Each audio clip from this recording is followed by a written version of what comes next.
Bon dia a tothom. Benvingudes i benvinguts a la nova píndola formativa del Pacte del Temps i la xarxa d'empreses NUS de l'Ajuntament de Barcelona. Moltes de vosaltres ja vau estar a la píndola prèvia del 25 de març. Vam conèixer una mica els fonaments de la intel·ligència artificial i vam poder veure també alguns exemples concrets de les seves potencialitats en l'àmbit organitzatiu.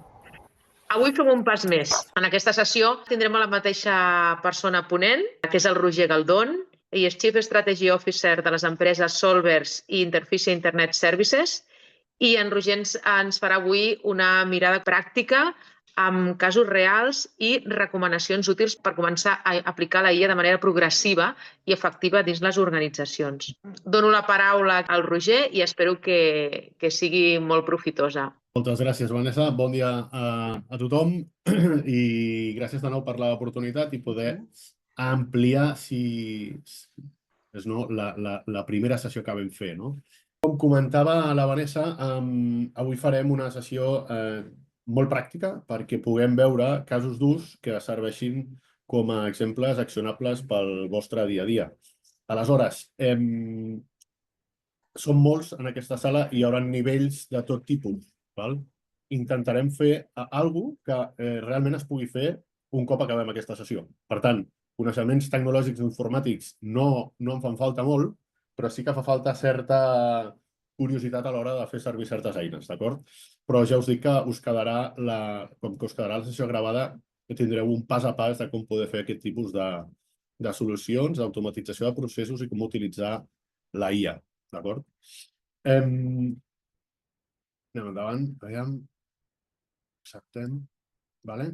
Perfecte. Nosaltres, jo, com Roger Galdón, formo part de l'equip de Solvers, en aquest cas la consultora amb la qui estem fent aquestes píndoles formatives i estem col·laborant dintre del Pacte del Temps i la xarxa NUS, com ja sabeu, per donar cobertura, sobretot, en el punt 7 d'aquests 7 eixos d'actuació que té el Pacte del Temps. Nosaltres, punts 6 i 7, o sigui, intentem que la productivitat a través de la consultoria i la tecnologia augmenti i, per tant, la qualitat del temps de les persones també millori. Una mica és aquest l'enllaç que tenim entre les companyies i el per què estem aquí. Dit això, objectius i agenda que tenim prevista per avui. Oferir casos pràctics, eines reals per aplicar l'IA en l'activitat diària de manera eficient, segura i amb impacte tangible.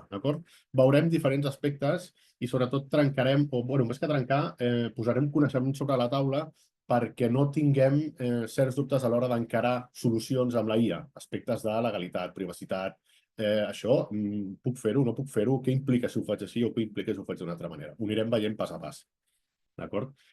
Com hem estructurat la presentació? Doncs en 8 blocs. Un bloc 1 on farem una introducció del que va ser la primera píndola pels qui no veu poder estar o no l'heu vist i la tancarem amb un cas d'èxit inspirador que ens permetrà entrar en els blocs 2, 3 i 4. Els blocs 2, 3 i 4 són 3 casos pràctics que són els que seran el nucli dur, diguéssim, de la píndola, on veurem un cas de la IA aplicada en els departaments de persones, de recursos humans, com fer un procés de selecció, com automatitzar-lo, com utilitzar, en aquest cas, utilitzarem OpenAI com a eina perquè ens permeti seleccionar els candidats. Més que seleccionar, no, ajudar a seleccionar candidats d'una manera més ràpida, ja ho veurem. Al cas pràctic 2 parlarem de com automatitzar certes tasques que la majoria de negocis tenim, d'acord? També amb automatització de processos i amb intel·ligència artificial. I un cas pràctic 3 que crec que era necessari, perquè al final jo crec que tothom està fent servir en el seu dia a dia, ja sigui empresarial o personal, ChatGPT, i farem una vista de pájaro del que és el ChatGPT i entrarem en matèria per construir GPTs. GPTs seria, fent un símil ràpid, la capacitat de poder tenir un assistent personal en el nostre dia a dia, ja sigui per tasques personals o aplicat a l'empresa. Veurem 2 o 3 casos de com crear GPTs de manera fàcil perquè ens puguin ajudar en el nostre dia a dia. Segurament en aquests 3 blocs sortiran bastantes dubtes, com comentava la Vanessa.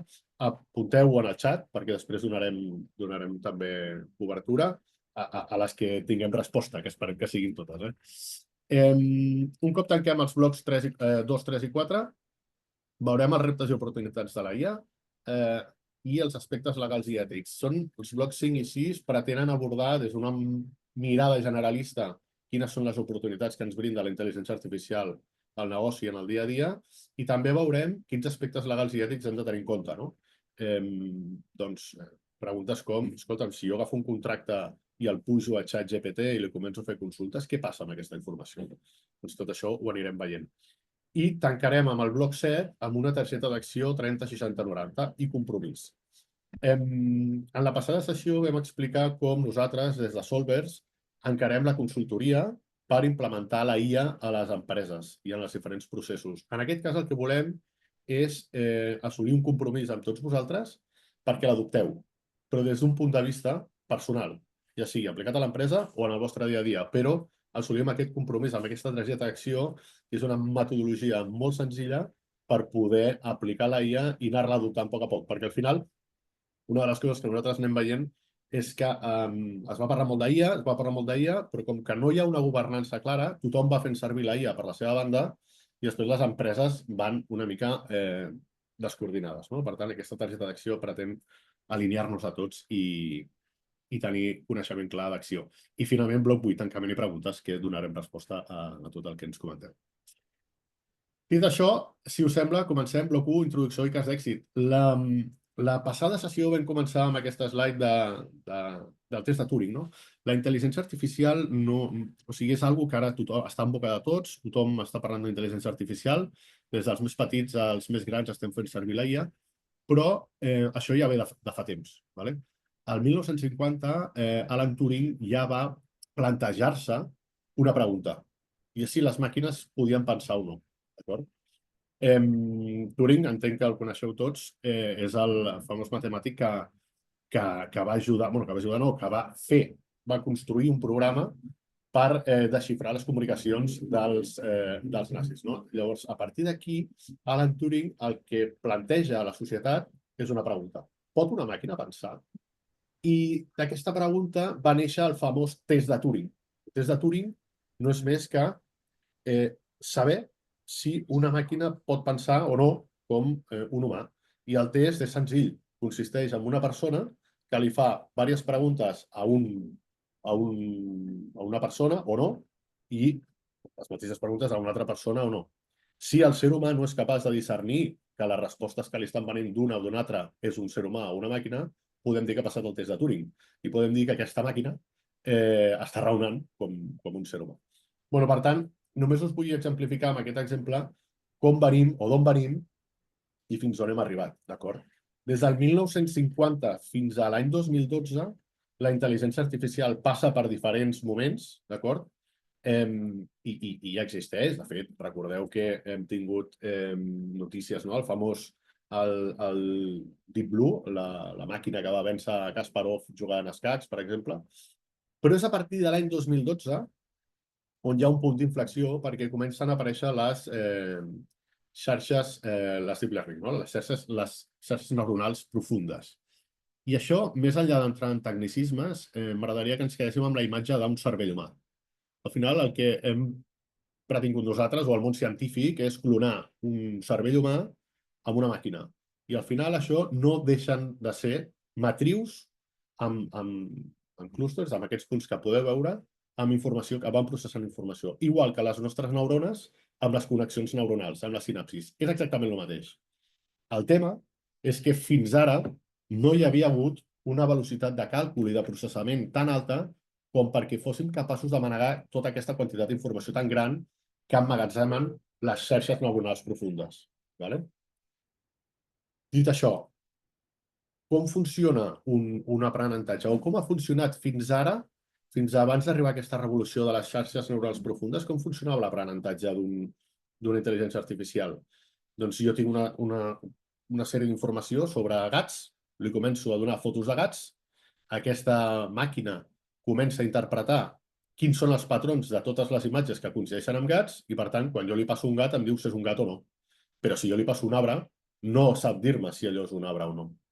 Estem parlant d'una intel·ligència artificial clàssica o la que hem conegut fins ara. Sobretot s'ha vist molt en el camp mèdic.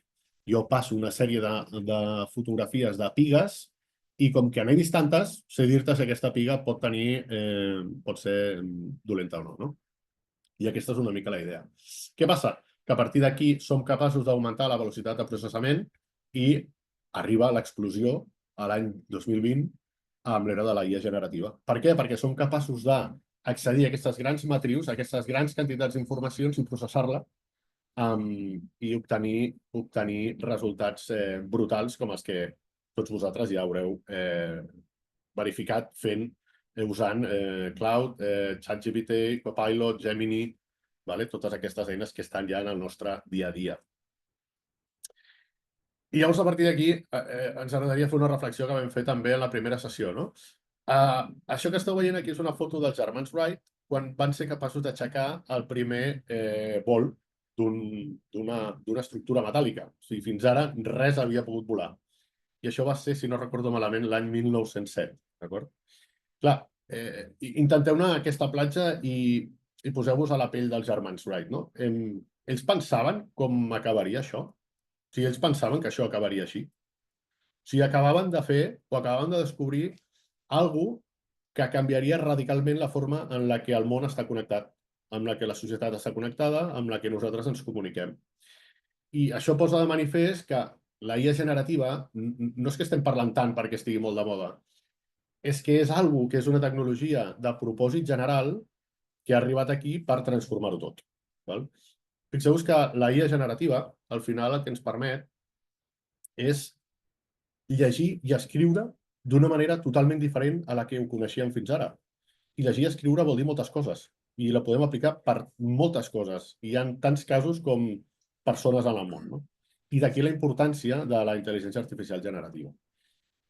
Si veiem aquesta classificació que veieu aquí, com us deia, nosaltres venim d'una IA més clàssica, que és la que, sobretot en el camp mèdic, hem vist molt, el tema de deteccions de càncers, d'enfermetats, a través de l'anàlisi de moltes imatges repetitives, i ara estaríem en el punt d'una IA feble. És a dir, estem amb assistents com Siri, com Alexa, com ChatGPT, són sistemes de recomanació. Són sistemes que estan dissenyats ara mateix per ajudar-nos a processar grans quantitats de text i d'informació i fer-nos més fàcil el nostre dia a dia. D'acord? Cap on anem? O cap on van aquestes classificacions? Doncs, després de la feble vindria la forta. Perquè on estem ara, per molt que veiem o ens pensem que la IA pot arribar a tenir consciència o entendre'ns, no ho té, no ho fa. La IA és tecnologia. La IA és una matriu molt gran, per simplificar-ho molt, és una matriu molt gran de dades on nosaltres, a través de tecnologia i de codi i processament, som capaços de fer preguntes i obtenir respostes amb una gran alta precisió. I, per tant, sembla que quan ens respongui realment hi hagi una altra persona allà, però no hi ha res ni de consciència, no hi ha res de coneixement humà, no hi ha res. Simplement matemàtiques, estadística i tecnologia. I això és el que ara, en el punt en el que estem. Cap on anem? Cap a una IA forta, cap a una IA de caràcter general, que és el que sí que pot o s'apunta a que pugui tenir i aprendre i aplicar coneixements en diversos contexts. És a dir, per exemple, si jo agafo una intel·ligència artificial que em crea vídeos, que em fa vídeos, i jo li pregunto o li dic que vull que em faci un vídeo d'una poma caient d'un arbre, haig d'entendre que aquesta IA té coneixements de les lleis físiques per poder fer aquest vídeo i saber que la poma ha de caure cap a baix. Vull dir, tot això ens obre una sèrie de preguntes que anirem descobrint i que faran realment que la IA sigui una eina de caràcter general i que realment estigui al nostre costat. Després ja arribarem a una IA superintel·ligent, que serà la que ens superi nosaltres, la que haurem d'obrir ja un debat ètic i moral per veure i entendre com regulem aspectes o coses o entes tecnològics que estan raonant com seres humans. És un capítol que ja entrarem i jo no soc expert en aquest camp tampoc, però és molt interessant i estem en un punt molt xulo. Dit això, després de fer aquesta petita intro, entrem en matèria. Això, per exemple, és un cas d'èxit que nosaltres des de Solvers fem. Per exemple, aquí, us el llegeixo perquè entrem en matèria i ja després comencem a veure els casos pràctics. Però, per exemple, aquí la Patrícia, responsable d'operacions en una pime de 20 persones, ens deia que, bueno, ostres, correus, preguntes repetides, com faig la baixa, on està el protocol tal, qui m'aprova les vacances. Bueno, aquí hi havia una necessitat de dir, vull deixar de ser persona orquestra per tenir un procés estructurat i on pugui donar cobertura i resposta als problemes de tot el meu personal. No? Què és el que vam fer aquí? Doncs entrenar un GPT amb tota la documentació interna i una automatització senzilla. Vale? Coses que veurem avui. Això que li va permetre en aquest cas a la Patrícia, doncs, lliberar-se de temps, com podeu veure, 6 hores a la setmana, tenir un equip més autònom, tenir un equip més eficient, baixar la bústia de correu i al final dedicar temps a el que és important, vale? Que és el pensament més estratègic i no tant executiu del dia a dia en el que ens veiem immersos tots. I agafant la frase del final, aquesta sessió és perquè tots els que estem aquí puguem fer aquest pas. És a dir, tinguem el coneixement per o bé fer-ho nosaltres o bé delegar-ho, però tenir coneixement de causa per poder fer accions d'automatització i ús de la IA en el nostre dia a dia. Per tant, anem al bloc 2, casos pràctics, i en aquest cas us mostrarem un cas pràctic de selecció de personal. Aquí hem fet servir dues eines, ChatGPT, OpenAI, perdó, i Make, que és una eina d'automatització. Insisteixo, ara aquí segurament sortiran preguntes. Deixeu-les en el xat i les respondrem. Passem a la part purament pràctica, d'acord? Confirmeu-me que esteu veient la meva pantalla? Sí, Vale. Fixeu-vos, això és Make, és make.com, la URL, podeu veure-la. És una solució de software que permet fer automatització de processos.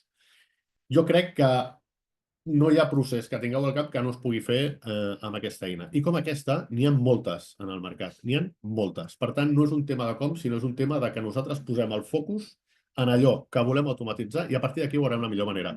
Però si ho fem al revés, ens tornarem bojos, perquè hi ha tantes solucions al mercat que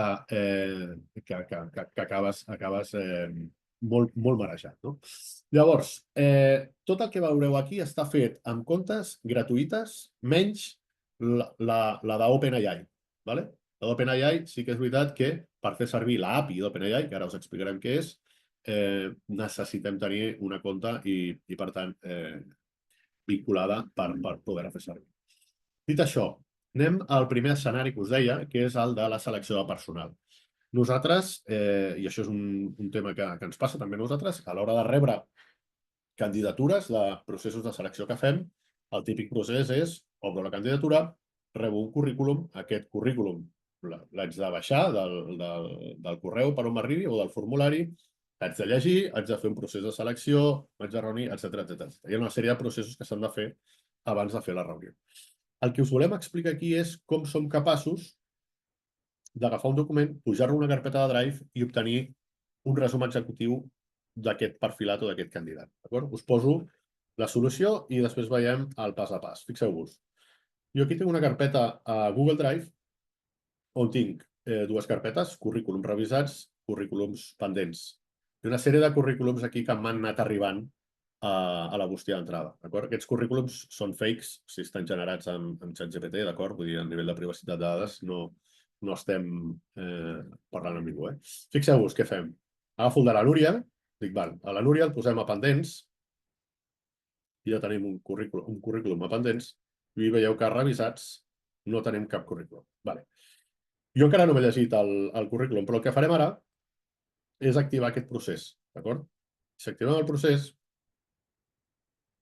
fixeu que es va disparant tot, agafa el currículum de Google Drive, ara està convertint la informació de PDF a format llegible per l'API d'OpenAI, d'acord? Esperem una miqueta i ens retornarà un document en format Word.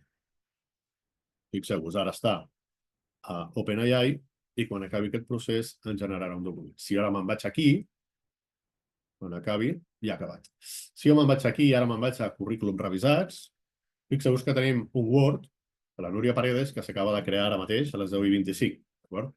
Si obrim aquest document, fixeu-vos què tenim.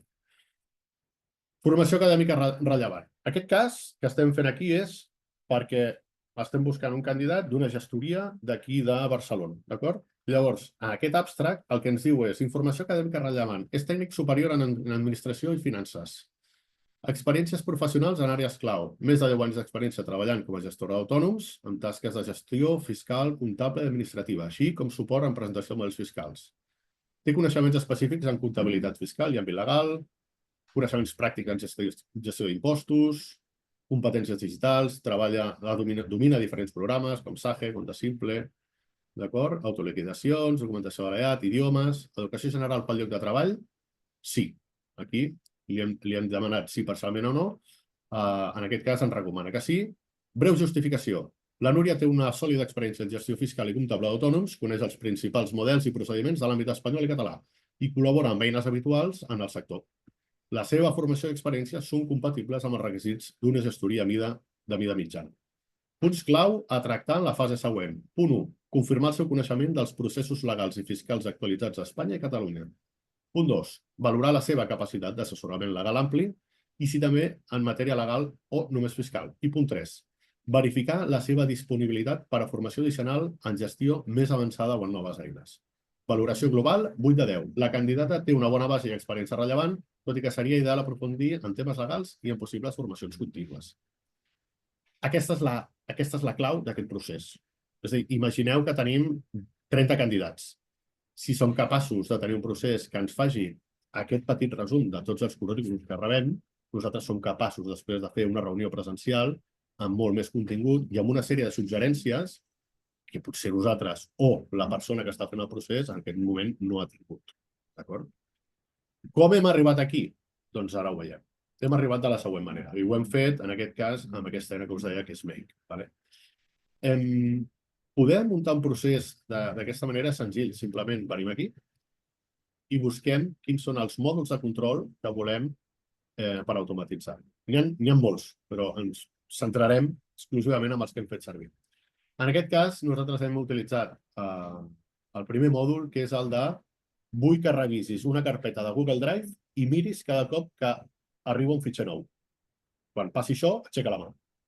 Això és el que fa aquest mòdul. I el que hem fet aquí és posar la nostra compte de Google Drive, que és el que podeu fer. Després li seleccionem el directori i on estan els nostres currículums. Fixeu-vos que aquí hem posat la carpeta que hem vist de currículums pendents. I, per tant, cada cop que jo introdueixi algú posi un document en aquesta carpeta, aquest mòdul aixeca la mà.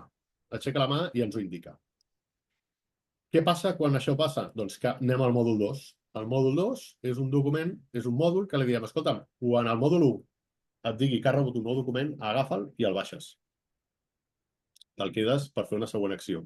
Com ho fem, això? De la mateixa manera.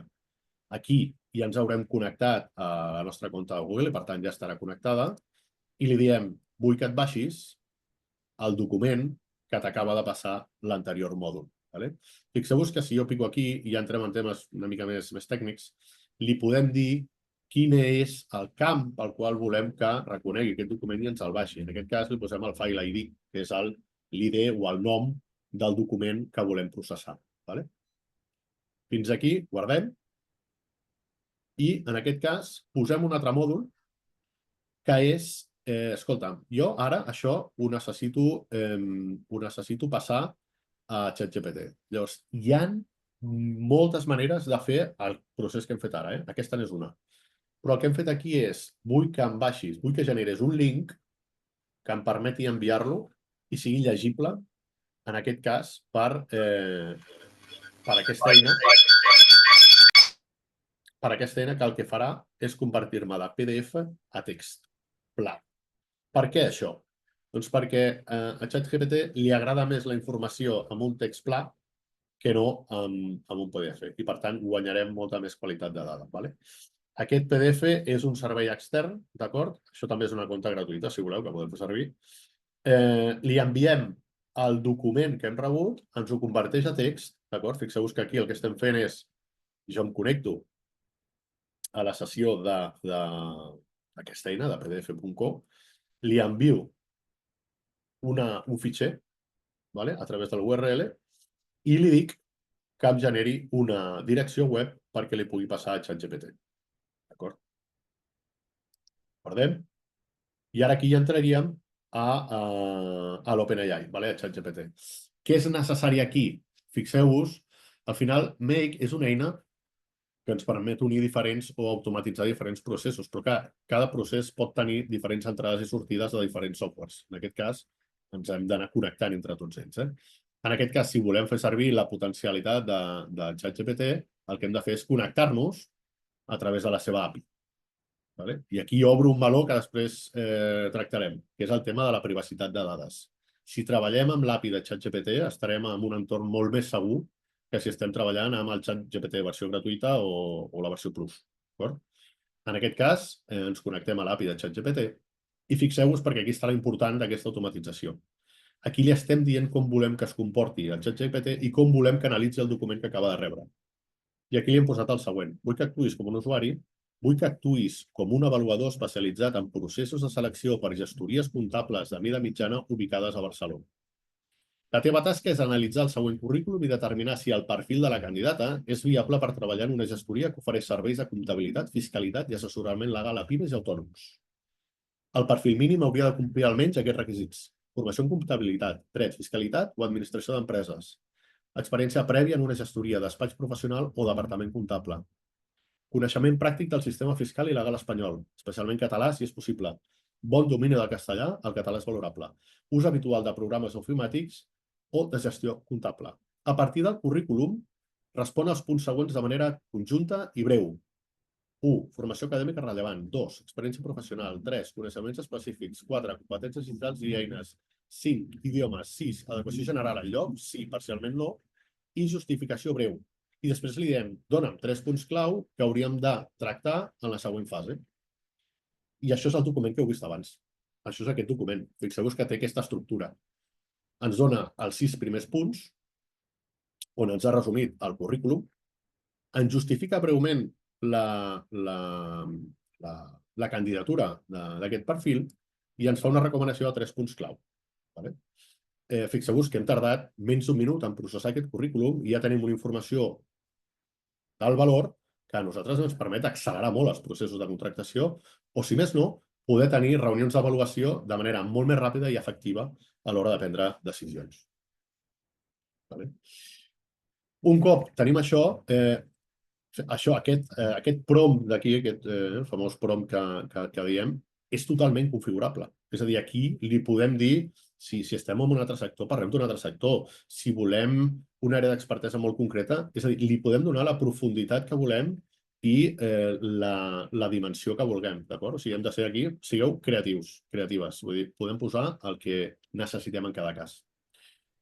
Dit això, l'últim mòdul, perdoneu, l'últim mòdul el que fem és dir, escolta'm, com que tinc la possibilitat de crear un document a través de Make, doncs mira, vull que em creïs un document que serà el nom del currículum, el que estic posant aquí és la variable del nom del currículum i el resultat que m'ha donat ChatGPT.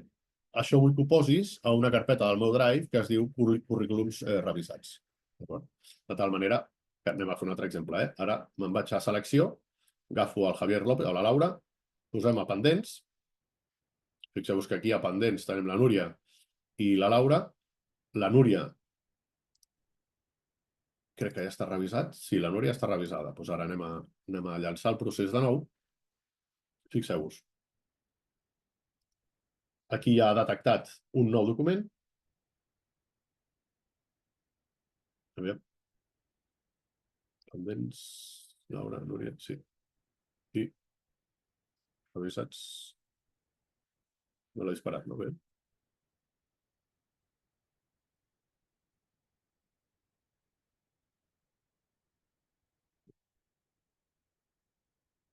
Pendents.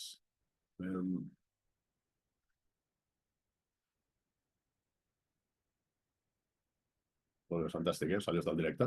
Ho heu vist al principi, no? Com ha passat aquí i ens ha generat aquest Word per veure el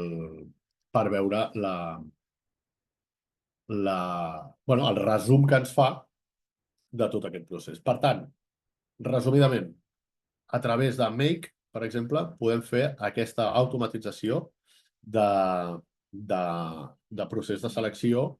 I ja us dic, aquí l'interessant, més enllà de com agafar el document, és a dir, aquesta primera part d'aquí pot ser, com esteu veient a través del Drive, però també pot ser quan rebem un correu i automàticament ens baixi l'adjunt. Vull dir, segurament, tal com ho tingueu muntat, es podrà automatitzar, d'acord? L'important d'aquí és saber com connectar-nos, en aquest cas, amb ChatGPT i poder configurar o poder fer aquest prompting perquè ens doni aquest resultat, que és aquest currículum vitae processat, treballat. Molt bé, crec que d'aquí, d'aquest primer cas, ho tenim fet, d'acord? Anem a veure, vaig aquí a la presentació, anem a veure el cas 2, d'acord? Cas 2, en aquest cas, és un cas pràctic d'automatització de tasques repetitives. És un formulari, més un CRM, més ChatGPT, més Slack. ¿Vale? Quin és aquest cas d'ús? Aquest és el típic cas d'ús de tinc un formulari web, algú es registra i jo haig de fer alguna cosa, perquè és un potencial lead, un potencial client que acaba d'entrar a la meva empresa. Què faig? Doncs normalment rebo un correu electrònic a la bústia amb aquest potencial usuari que s'ha registrat i em demana informació. I jo a partir d'aquí dic, ostres, doncs mira, és un potencial lead, li farem una trucada i investigarem a veure si pot haver-hi encaix o no i iniciar una col·laboració. Molt bé.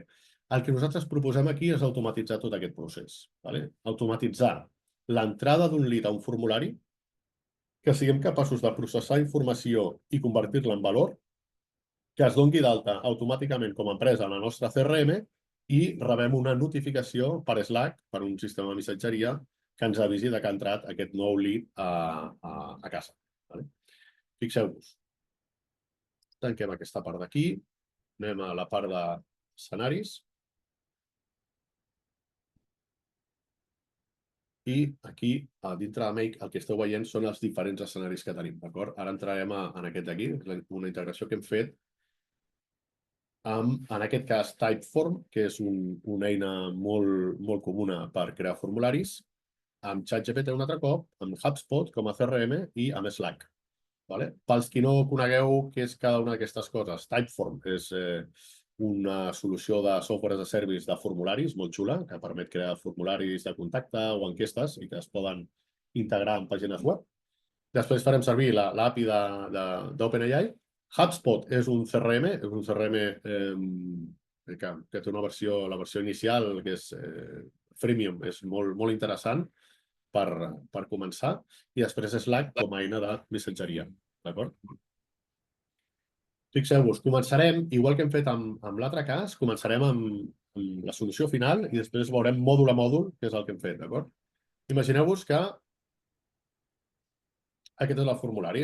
Acabem de un potencial o un lead ha rebut el nostre formulari, ha rebut una informació d'interès i diu, bueno, doncs em vaig a registrar. Posem el...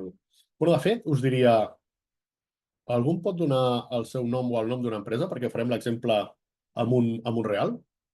Si em dieu un nom d'una empresa, posarem el nom d'aquesta empresa i així veureu el resultat. Jo vaig posant el nom. Posem Roger, el correu electrònic. Ariana, no sé si em pots donar un cop de mà si algú posa el nom d'empresa pel xat. Sí. BMAT. Com? B de Barcelona, M-A-T. BMAT. Sí. Amb T, T de Tarragona. Sí. .com? Bueno, és que miro el nom de l'empresa. L'empresa? Bueno, posem .com, vale. Sí. Com es diu l'empresa? BMAT i entenem que la web és bmat.com? Sí? Si ens pot confirmar? Sí. Domingo, si ens pots confirmar. Sí, és .com. Perfecte. Sí. Doncs fixeu-vos, quan ens demana la web de l'empresa, posem www.bmat.com i enviem. Vale? Enviem i hem fet el típic formulari de registre. D'acord? Tornem a Make. Fixeu-vos. Què hem posat aquí en el primer mòdul de Make? Ara us explicarem, però el que hem fet és, anem a executar això, i hem dit que cada cop que rebi un formulari passi tot aquest procés, d'acord? Ara veurem què és el que passa en tot aquest procés. Però fixeu-vos, bàsicament el que hem d'esperar és que s'hagi creat una nova companyia al CRM, i que rebem un missatge per Slack. Anem a posar l'Slack aquí. Això és un canal de Slack, d'acord? Que jo tinc aquí. Fixeu-vos, acaba d'aparèixer una notificació que diu nou lead a HubSpot. Important, descripció, anàlisi web de BMAT, bmat.com. Ens diu, sector de l'empresa, opera el sector de la música, especialment en la gestió, identificació i monitoratge de drets d'autor mitjançant tecnologia, que ofereix serveis de monitoratge automàtic de música a escala global, ràdio, televisió, solucions d'identificació d'àudio, proveïment de dades per a la liquidació de drets d'autor, sistema de gestió de reporting. A qui van dirigits? Tipus de client? Doncs normalment van a societats de gestió de drets d'autor. Tot això, si ens ho pots confirmar que està bé pel xat, serà genial, Editors musicals i discogràfiques, plataformes de streaming. Quin és l'element diferencial o proposta de valor? Tenen un alt nivell d'automatització i precisió en el monitoratge musical global, ús de tecnologies punteres d'identificació d'àudio, garantia de transparència, fiabilitat i traçabilitat de les dades proporcionades, reconeixement internacional i una oferta única que connecta creació, difusió i remuneració musical. Quin to o estil de comunicació tenen? Són professionals, propers, innovadors i orientats a l'excel·lència, enfocament tecnològic internacional, posicionament com a partner col·laboratiu i expert amb l'àmbit musical. I fixeu-vos que surt aquí també, una proposta d'acostament. És a dir, com jo ja em puc dirigir a aquesta persona? Doncs, hola, equip BMAT. He consultat la vostra web i m'ha impressionat el vostre paper capdavanter a l'hora d'automatitzar el monitoratge i la gestió de drets d'autor mitjançant solucions tecnològiques innovadores. Des de Solvers estem especialitzats en consultoria tecnològica avançada i aplicacions d'intel·ligència artificial adaptades al sector musical i mediàtic.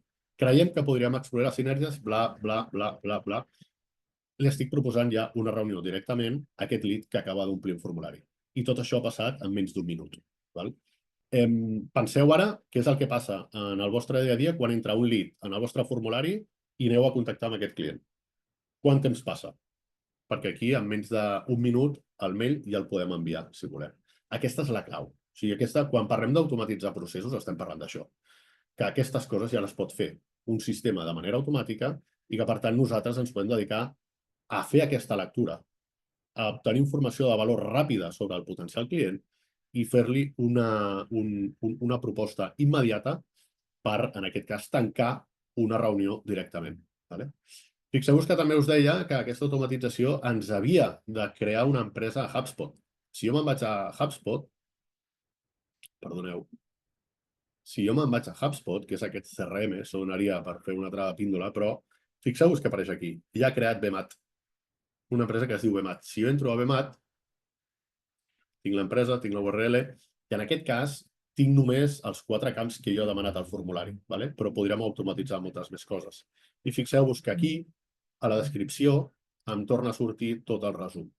És a dir, tinc el CRM, el lead, el tinc qualificat i tinc una descripció de la proposta de valor de la companyia que em permet ja fer les accions comercials necessàries per aquest client, per aquest potencial client.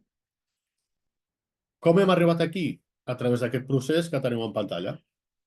I insisteixo, vosaltres potser no teniu un Typeform, potser teniu un formulari amb un Excel, un formulari amb una web, és igual. Sigui el quin sigui, o sigui, això és un exemple de que es pot arribar a fer amb qualsevol eina que tingueu.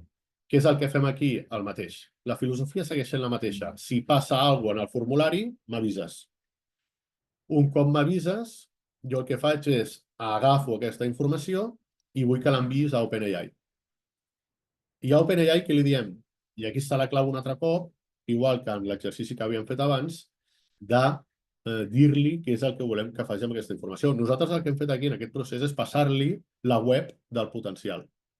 I l'hem dit, escolta, analitza el següent contingut web i extreu la informació següent. Sector de l'empresa, serveis que ofereixen, a qui van dirigits, element diferencial o proposta de valor, to i estil de comunicació. Sabent que et dediques a la consultoria tecnològica i intel·ligència artificial, aquest sóc jo, Solvers, proposa una resposta que encaixi amb les potencials necessitats i garantir una reunió per explorar l'encaix entre companyies. Resumeix el contingut i sigues precís. I li passo, en aquest cas, la web del potencial client que acaba d'entrar pel formulari. A partir d'aquí, quan jo tinc aquesta informació, li dic, ara entraràs a la meva compte de HubSpot vull que creïs una empresa amb el nom de l'empresa que ens ha posat aquest usuari al formulari web i vull que també a la descripció de la companyia posis el resultat de sortida de ChatGPT. Vale? Com podeu veure, no estem treballant amb codi de programació, però sí que hi ha cert nivell de dificultat a l'hora d'entendre que això són diferents aplicacions que han d'estar connectades i que per tant hem d'estar registrats amb cada un d'elles. Vale? Aquí, bàsicament, el principal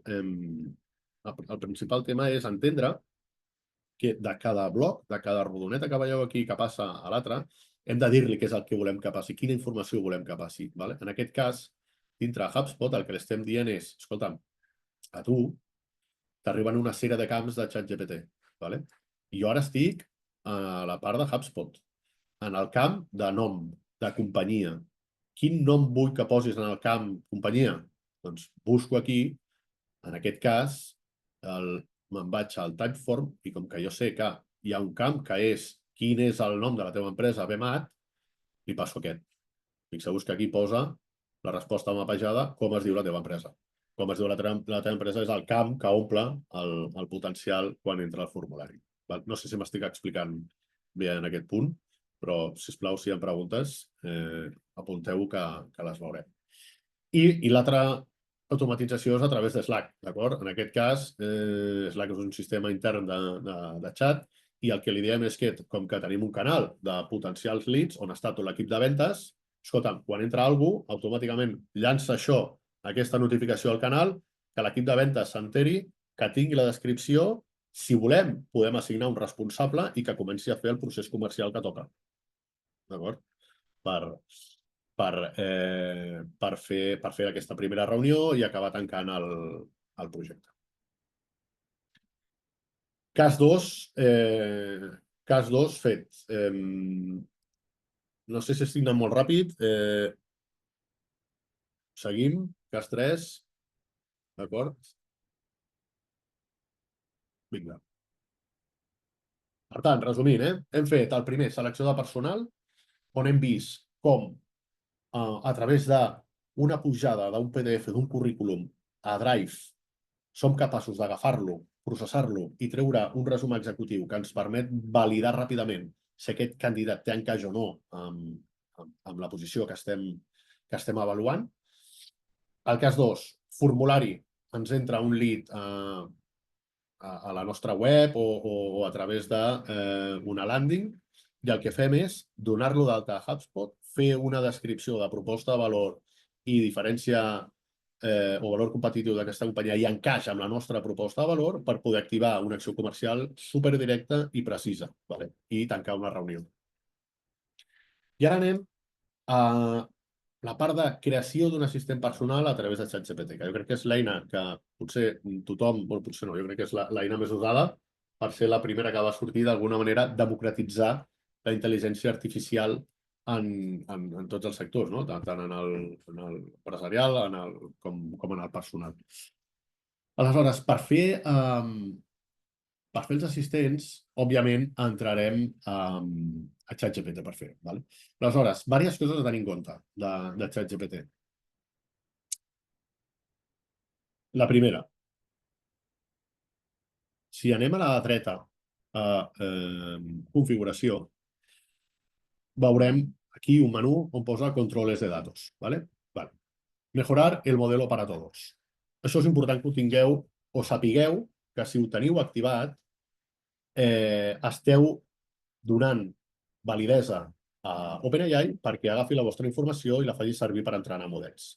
Vull començar per aquí perquè crec que és la pregunta més típica i que més es repeteix a tot arreu. Oye, però què fa ChatGPT amb les meves dades? Oye, però escolta, però si jo l'envio, però què passa, no? Vale. Doncs el que passa és això, que si nosaltres treballem amb ChatGPT amb la versió gratuïta, aquesta funcionalitat no la tenim. I, per tant, tot el que fem servir ho utilitzaran per entrenar els models. Entrenar els models no vol dir que la nostra informació surti el dia de demà quan algú faci una consulta sobre nosaltres. No hauria de ser així, però existeix el risc. I dic que no hauria de ser així perquè, teòricament, OpenAI fa un procés d'anonimització de la informació. d'acord? I el que pretenen a l'hora d'entrenar els models amb la nostra informació és millorar la precisió a l'hora de respondre les preguntes que li fem, però no per tenir dades concretes, d'acord? Però important, si estem treballant amb la compta gratuïta ChatGPT, aquesta opció no existeix i, per tant, sempre tot el que posem és subjecte que sigui usat per OpenAI. Si treballem amb la Plus, ho podem fer. I si volem temes de privacitat màxima, hem de treballar o amb l'API o amb la corporate, o amb l'empresarial, o amb la compta empresarial de ChatGPT. Dit això, amb la compta Plus, si ho tenim desactivat, ja estem minimitzant molt els riscos. Insisteixo, amb la gratuïta, tampoc és que... O sigui, hem de ser curosos, ¿vale? No vull obrir ara un altre meló, però quants de nosaltres no hem enviat el DNI, una foto de DNI per WhatsApp? O no? I al final hem de ser curosos amb la IA, però també hem de ser curosos amb altres eines que ara mateix també estem passant per alt i estem fent servir el dia a dia i compartint informació sensible. ¿Vale? Després ho veurem més detingudament, però crec que era important que veiéssiu aquest aspecte. Venim aquí, a la dreta, a l'usuari, configuració, controles de datos, mejorar el modelo de datos desactivado. ¿Vale? És important que això ho sapigueu per decidir què voleu fer o no. Recomanació, desactivat. A partir d'aquí, a ChatGPT, si ara anem a la part de l'esquerra, ChatGPT 4.0, aquí despleguem, veureu que hi ha diferents models. Depèn molt també del compte que tingueu. I us preguntareu, i per què hi ha tants models? Bé, hi ha tants models perquè, en principi, cada model s'especialitza en unes àrees concretes i fa ús de més o menys recursos. D'acord? Que sapigueu que cada cop que nosaltres posem una pregunta aquí, estem generant calor i consum d'aigua, perquè realment els servidors que hi ha per darrere per donar cobertura a les nostres preguntes i respostes consumeixen molt. I com que consumeixen molt, generen calor. Com que generen calor, s'han de refredar. I això també és una cosa que hem de tenir en ment. És a dir, fer servir ChatGPT gratuïtament, o sigui, pot semblar gratis, però no ho és, si té un cost. Que ho sapigueu. Però, bàsicament, ChatGPT 4.0 estan ja amb el 4.5. La majoria serveixen per tot i per la majoria de tasques que fem servir en el nostre dia a dia. Però, escolta'm, si volem fer servir, doncs, mira, el 04 Mini High està més preparat per tasques de programació i raonament visual. Si fer una anàlisi sobre una tasca de programació, anirem a aquest model. En general, el 4O, sobradíssim, fantàsticament bé, estupendament bé pel nostre dia a dia. Si tornem a la dreta, al costat del nostre usuari, hi ha l'activació de xat temporal. Què és això? Això està molt bé si voleu fer una petició o una consulta o tenir un xat que voleu que un cop acabem, fora, borrado, no quiero que se entere nadie, no vull tenir registre d'això. Doncs el xat temporal, que crec que no està en la versió gratuïta, sí que ens permet tenir això. O sigui, no es queda en memòria ni OpenAI farà servir per entrenar els seus models. I una funcionalitat que ha sortit fa poc, molt interessant, és la de connectar Microsoft Drive, OneDrive o Google Drive amb OpenAI. Això obre la caja de Pandora justament del que estàvem parlant. És a dir, si ja estem una mica preocupats per quina informació li pugem o no, imagineu-vos si li posem al repositori de l'empresa a través d'aquesta integració. Cuidado, siguem curosos, però sí que és veritat que ens ajuda molt a poder processar informació. Ara ho veurem amb els GPTs que crearem, però imagineu que tenim molts documents legals a revisar o molts terms and conditions. Doncs és una gran manera de treballar amb ChatGPT, o moltes reunions transcrites, doncs tot això ens funciona molt bé. Dit això, anem a crear un GPT. Farem 3 casos d'ús de GPT que els anem veient ara mateix. Fixeu-vos, els GPTs només es poden fer amb les comptes Plus cap amunt. I, com us deia, el GPT és un assistent personal que crearem nosaltres perquè ens ajudi, perquè sigui el nostre assistent vitaminado en el dia a dia, ja sigui de productivitat personal o empresarial. Fixeu-vos, anem aquí, farem clic, anirem a Mis GPTs i automàticament aquí podem crear una versió, un nou GPT. Jo, com podeu veure, ja tinc alguns que faig servir en el meu dia a dia, doncs ara farem un tots nosaltres perquè podeu veure. Vaig a posar-me aquí. Anem a fer aquest. Un primer GPT que li direm, per exemple, DocuIntel, vale? Perquè ens ajudarà a processar documents tècnics. Ara ho veieu. Què és el que hem de fer aquí? Posar-hi una descripció. Què és el que farà aquest ChatGPT? Doncs mira, ens ajudaràs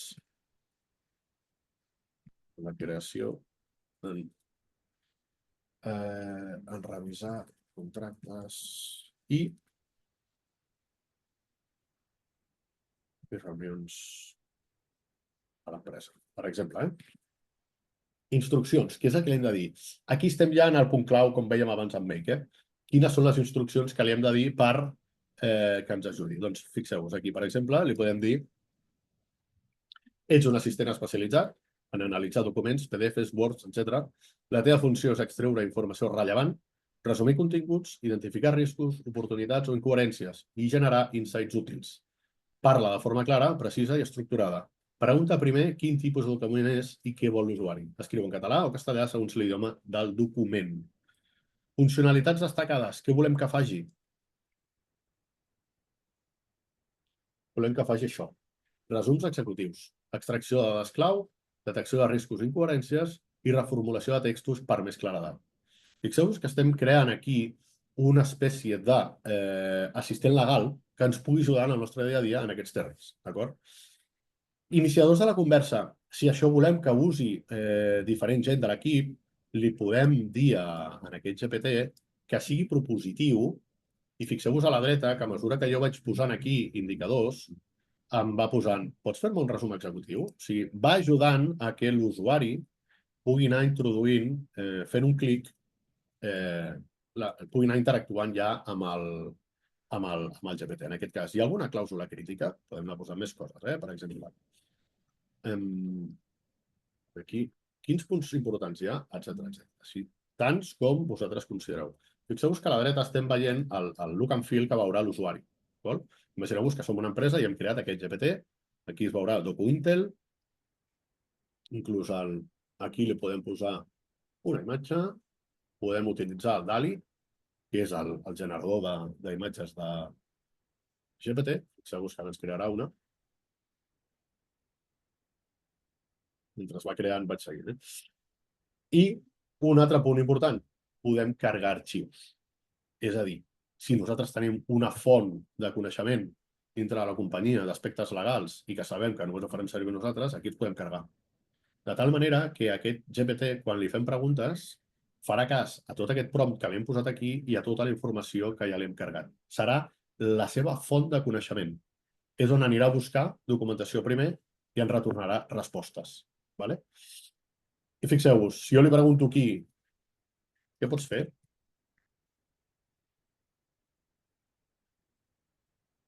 Ens diu exactament, ja més tractat, el que nosaltres l'hem posat aquí. De manera que ja tenim una eina que podem compartir amb el nostre equip per treballar. I un exemple encara més clar sobre això. Resumeix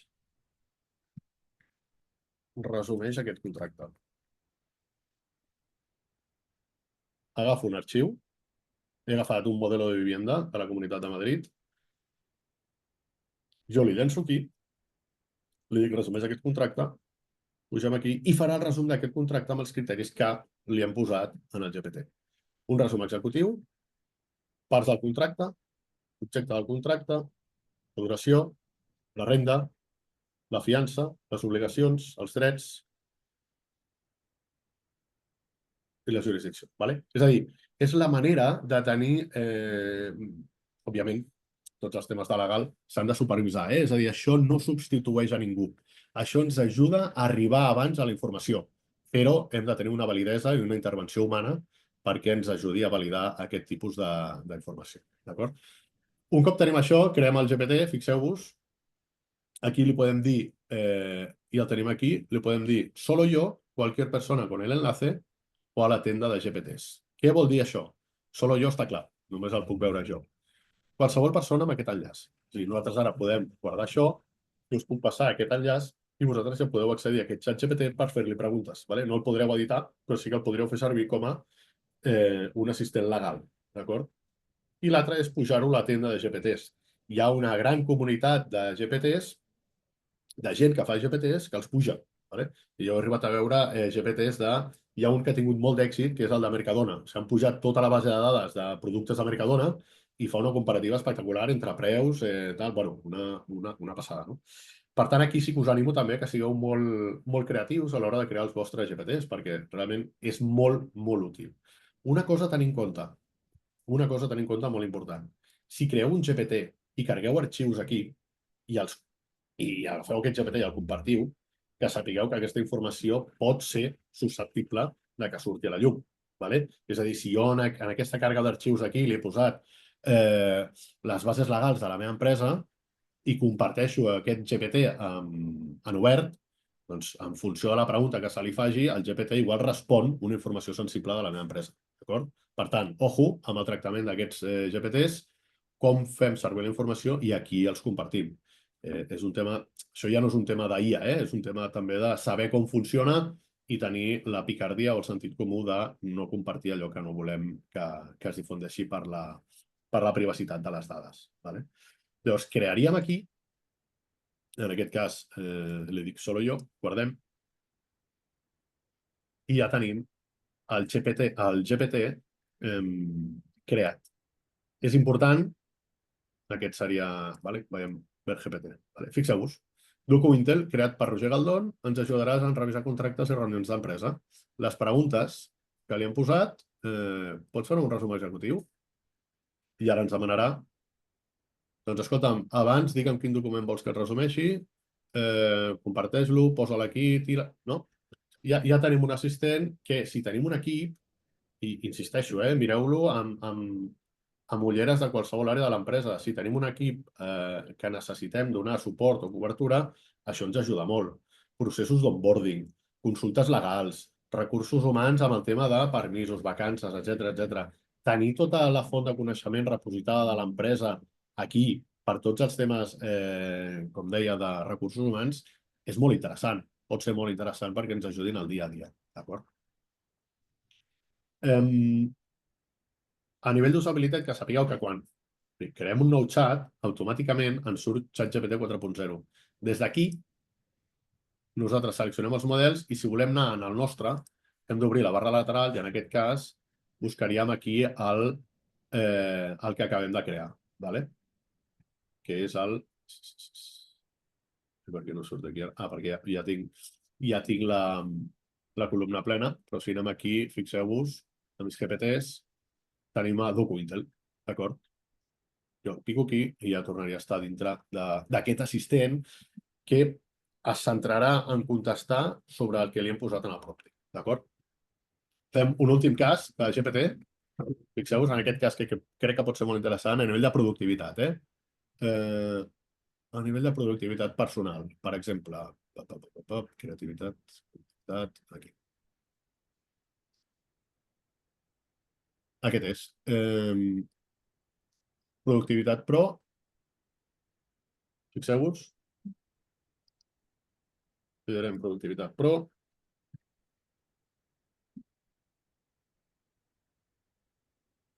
Posarem les instruccions. Quines instruccions? Doncs aquestes. Fixeu-vos. Ets un assistent de productivitat personal i professional, motoproper, motivador i pràctic. La teva feina és ajudar l'usuari a prioritzar les seves tasques segons urgència i impacte.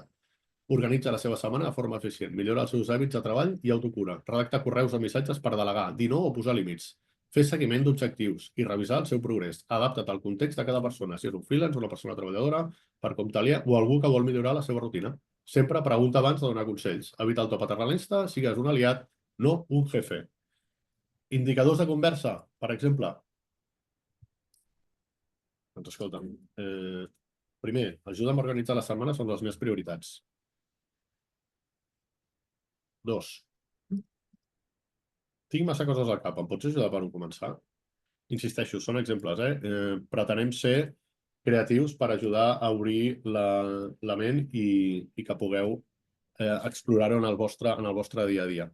I a partir d'aquí també podem carregar fitxers. Si jo vull que això sigui un expert amb GPT, jo li puc posar aquí PDFs i llibres de productivitat, experts o referents que a mi em serveixin, perquè quan jo comenci a interlocutar amb aquest assistent, la informació que jo rebi vingui d'aquestes fonts. Vale? És a dir, enteneu com el GPT seria com l'avi o l'àvia sàvia que sabien molt d'allò i que quan anàvem i fèiem una pregunta ens retornaven aquella resposta que necessitàvem, no? Bueno, aquí ho teniu. Aquí crearíem ja aquest GPT i el tindríem creat. Molt bé. Sortim, recuperem presentació perquè acabem de fer els 3 casos pràctics, d'acord? Hem vist el de selecció de personal, hem vist el de creació de leads i com generar un contacte directament a HubSpot i com ens notifica a través del xat, i ara hem parlat dels GPTs. Els GPTs que ens ajuden, sobretot, a fluir d'una manera més àgil la comunicació entre equips i donar un millor servei, ja sigui al client intern o als empleats, a nosaltres mateixos o als potencials clients o clients. Dit això, anem a obrir aquest bloc, torno a presentar en pantalla completa, si em confirmeu que es veu bé. Sí, perfecte. Que són els reptes i oportunitats actuals de la IA. Hem anat parlant bastant de coses que ara aniran sortint, però entrarem en més detall. Seguim. Reptes i oportunitats. No tot és tan fàcil i això està bé. Algun dels mites que ens trobem és que la IA a vegades sembla que sigui màgia i no ho és, d'acord? És una eina i com qualsevol eina l'hem de saber fer servir. Aleshores, expectatives irreals. O sigui, la IA no ho fa tot, val? Però sí que ens ajuda molt si sabem com fer-la servir. Val? Com qualsevol eina, hem de saber com funciona. Hem d'entendre com la podem usar i com l'hem de fer servir perquè els nostres resultats o la interacció que tinguem sigui el més satisfactòria. No? En aquest sentit, hem anat parlant del famós prompting o de què és el que li volem demanar. Això és clau. No? I torno al punt anterior on dèiem que la IA no deixa de ser una matriu de dades i d'informació. Com que és una matriu de dades i d'informació, és molt important que contextualitzem. És a dir, si jo li demano si jo li demano a la intel·ligència artificial que vull que m'expliqui com és un partit de bàsquet, ella m'explicarà sota el seu criteri com és un partit de bàsquet. Però si jo li dic que soc un universitari, que estic a la primera divisió de la conferència est a la Universitat de Berkeley i que vull que em faci un anàlisi dels partits de bàsquet que hi ha hagut entre l'any passat i aquest i quin ha estat l'MVP de cada partit, etc., el resultat és brutal. O sigui, la profunditat que jo tinc de resposta respecte a sobre una pregunta que l'he fet respecte a una altra, que és com és un partit de bàsquet, és brutal. Aleshores, cal invertir temps en saber preguntar i com preguntar. I això no és més fàcil que donar context. Quan diem que a la IA li hem de donar context, és això. Si invertim temps en explicar-li quin és aquest context i el que motiva la nostra pregunta, la resposta que obtindrem serà molt més profunda. Molt més profunda i molt més detallada i molt més acotada al que nosaltres volem. Perquè, insisteixo, a dia d'avui la IA són aproximacions estadístiques. Són models matemàtics. És a dir, la IA no sap ni què és bàsquet, ni què és taula, ni què és una pera, ni què és una poma. Només posa la paraula que va darrere de cada paraula per probabilitat i estadística. No és més que això. Aleshores, si en aquest exercici de probabilitat i estadística nosaltres li donem un context perquè sigui capaç d'aproximar-se més, el que retornarem és una informació molt més aproximada i veraç, que, insisteixo, sempre haurem de verificar nosaltres. És a dir, no val donar per bo la resposta que ens doni la IA. Sempre l'hem de verificar. Val? Per tant, superimportant aquest tema. Que enllaço amb el de por a ser substituït. És a dir, això no va de substituir a ningú. O sigui, el que farà la IA, com han fet les tecnologies de caràcter generalista, és ajudar-nos a evolucionar. Màquina de vapor, electricitat, ordinador personal, el famós ecosistema d'apps que va treure el senyor Steve Jobs quan va treure l'iPhone. Ara tothom que vol muntar alguna cosa, munta una app. Abans no concebíem el món, abans concebíem el món sense apps, ara tothom el concebeix amb apps, no? Doncs la intel·ligència artificial ja està. Concebirem el nostre ecosistema real amb intel·ligència artificial, però l'hem d'entendre, tal com us deia, com és i com funciona. I és una eina purament tecnològica que aproxima i fa probabilitats. I en aquest punt d'aquí la marca d'informació clara, no? És a dir, no és tant un repte tècnic, sinó per on començar. Moltes vegades quan fem aquestes píndoles formatives o fem consultories a empreses, el que ens trobem és amb una sensació de vale, no sé per on començar. O sigui, faig servir ChatGPT perquè és el primer que m'ha arribat, va molt bé, tinc una compte gratuïta, faig preguntes i flipo. Vale. Ara, aquí mateix, avui, hem fet 3 casos d'èxit, però estic convençut de que, tot i que els casos d'èxit poden ser útils, hi ha certa sensació de vale, i això jo ara com ho aplico a la meva empresa, no? O sigui, m'ho munto jo, no m'ho munto jo, puc fer una prova, bueno, ara ho veurem més endavant com podem fer-ho, però el que està clar és que fa falta aquesta manca d'informació. Per què? Perquè qualsevol fabricant de software us trobeu i ho sabreu, perquè ara mateix treballeu amb diferents eines, té la seva part dia. Tu tens un CRM, té la seva part dia. Tu treballes amb Notion, té la seva part dia. Treballes amb el correu, té la seva part dia. Amb qualsevol eina que treballis, tens IA. I la pregunta que et fas és, què faig? Uso la IA independentment per cada eina amb propòsit independent? Pot ser una opció. I començo a integrar la IA a la meva empresa amb una estructura clara, amb una governança, amb una política de dades, amb com vull que es tracti la informació dins de casa meva i quins processos començo a aplicar a la IA per veure que això té sentit i realment ho puc escalar? Jo crec que va més per aquí, no? És una pregunta que us llanço i que aneu reflexionant. Per tant, ja està bé que no sigui tan fàcil, i això està bé perquè ens ha d'ajudar a fer bé les coses. Reptes que poden aflorar, ho estàvem comentant ara, saturació d'eines, una eina més. El Gmail, Slack, Notion, Excel, tenim IAs per tot arreu. Què és el que hem de demostrar? Doncs que la IA es pot integrar amb tot. Ho hem vist en els casos d'èxit d'abans. Tenim formularis per part d'una eina, CRMs que són d'un altre fabricant, eines que són de diferents fabricants. La IA ens permet, la unió de l'automatització i la IA ens permet que totes aquestes eines formin part d'un flux conjunt i ens aportin valor. És el que ens interessa. Si jo el que no vull és que m'arribi un currículum, m'hagi de descarregar l'adjunt del correu, l'hagi de passar a Drive, de Drive hagi d'avisar algú perquè es miri el currículum i faci el procés de selecció. Un cop hagi fet el procés, m'enviï el resum per mail. Un cop jo rebo el resum per mail, agafo el mail i el poso a la carpeta de revisados. I un cop està revisados, envio una convocatòria per fer una reunió per fer l'avaluació del candidat. Ha passat una setmana i mitja i ningú ha pres cap decisió. De l'altra manera, ha passat 3 minuts i podem prendre una decisió de si fem reunió o no fem reunió. Jo crec que aquesta és la idea i el mindset que ens hem de posar al cap a l'hora d'integrar aquest tipus de tecnologia i processos. La poca cultura d'innovació digital? Bueno, jo crec que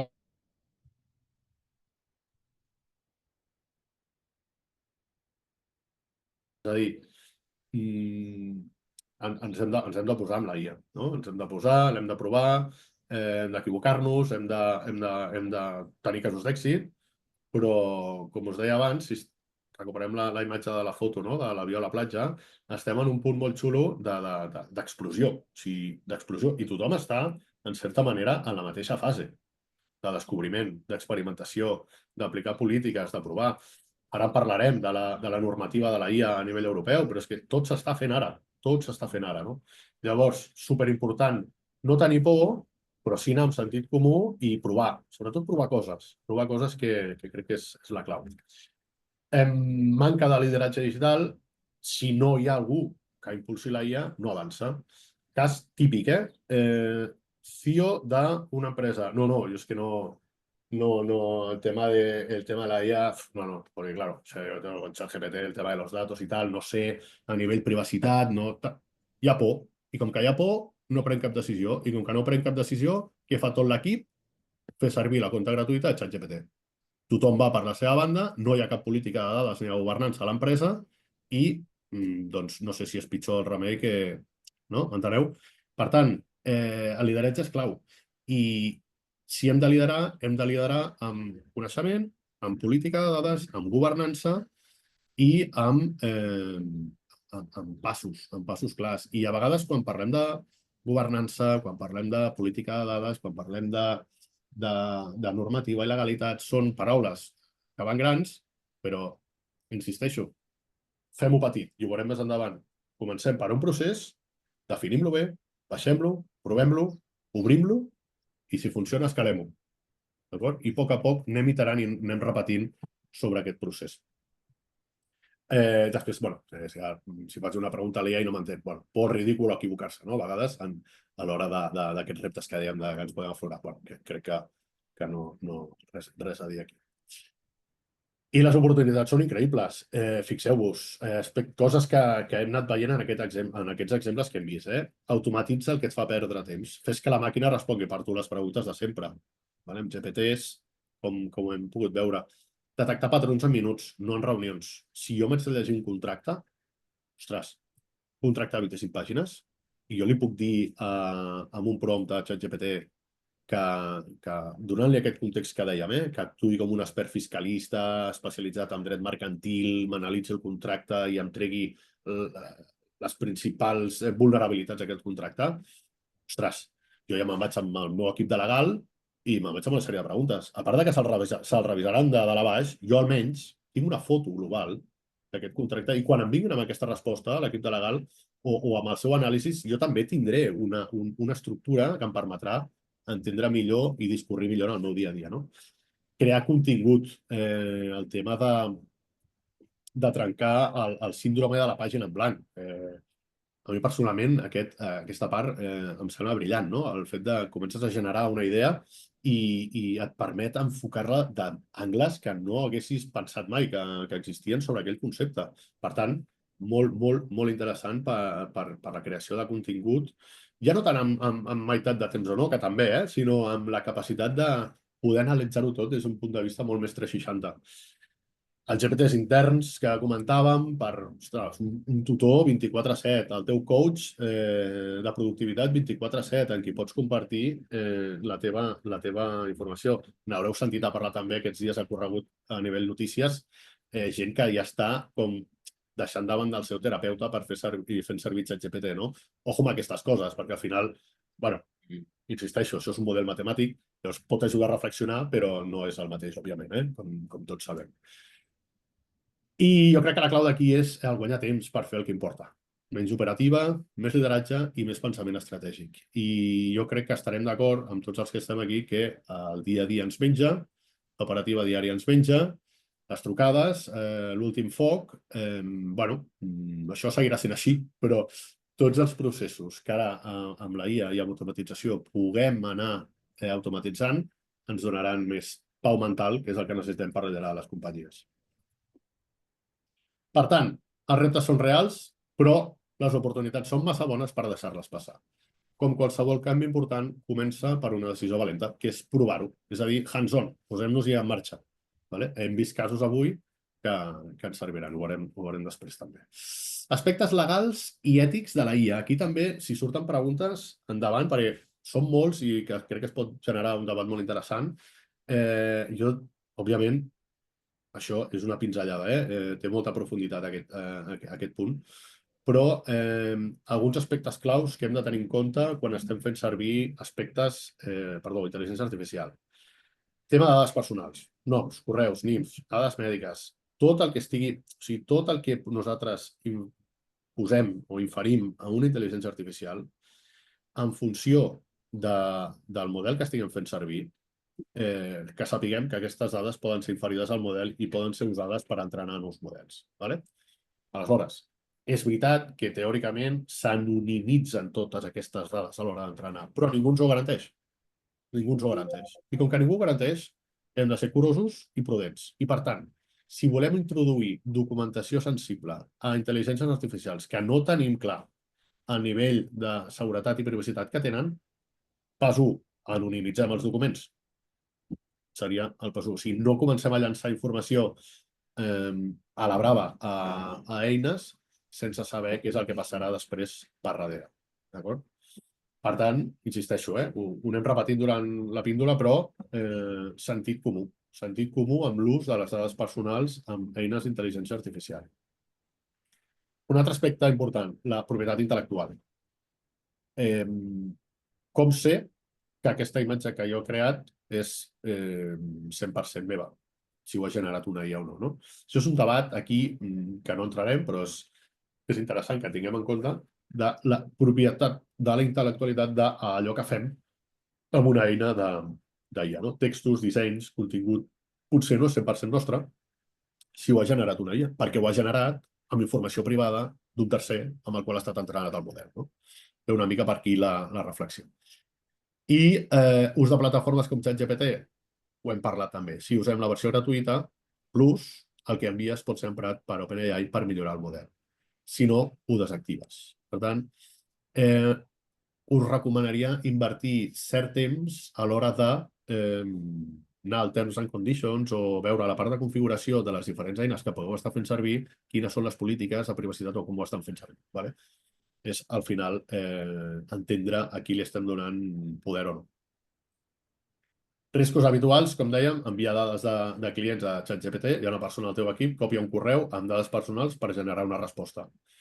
Bueno, clar, doncs ja tenim un problema. O sigui, penseu una cosa. O sigui, quan nosaltres enviem a la finestreta del ChatGPT, quan nosaltres li posem un document, un mail amb informació, això se'n va a aquesta famosa matriu, no?, que dèiem, no? Que el que fa és comparar informació d'una banda a una altra per donar-nos una aproximació. Clar, no sabem què passa aquí dins.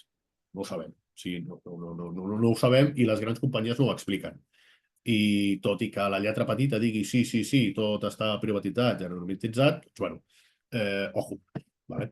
Però sin más, vull dir, és tan complexa i alhora tan fàcil, perquè si no faria res, llavors també ens hem de tirar endavant. Però, ojo, amb sentit comú. Fer servir documents interns com a training set.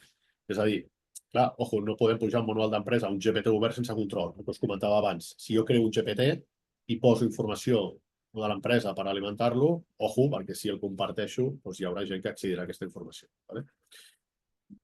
I molt important, no revisar el que genera la IA. Hi ha biaixos, hi ha informació incompleta i hi ha inventiva. Haureu sentit a parlar de la famosa al·lucinació de la IA i aspectes com aquests. És a dir, la IA sempre donarà una resposta. I la majoria de vegades serà molt creïble, perquè està preparada per empatitzar o perquè, bueno, més que per empatitzar, perdó, la paraula seria per donar respostes que agradin a la pregunta inicial feta.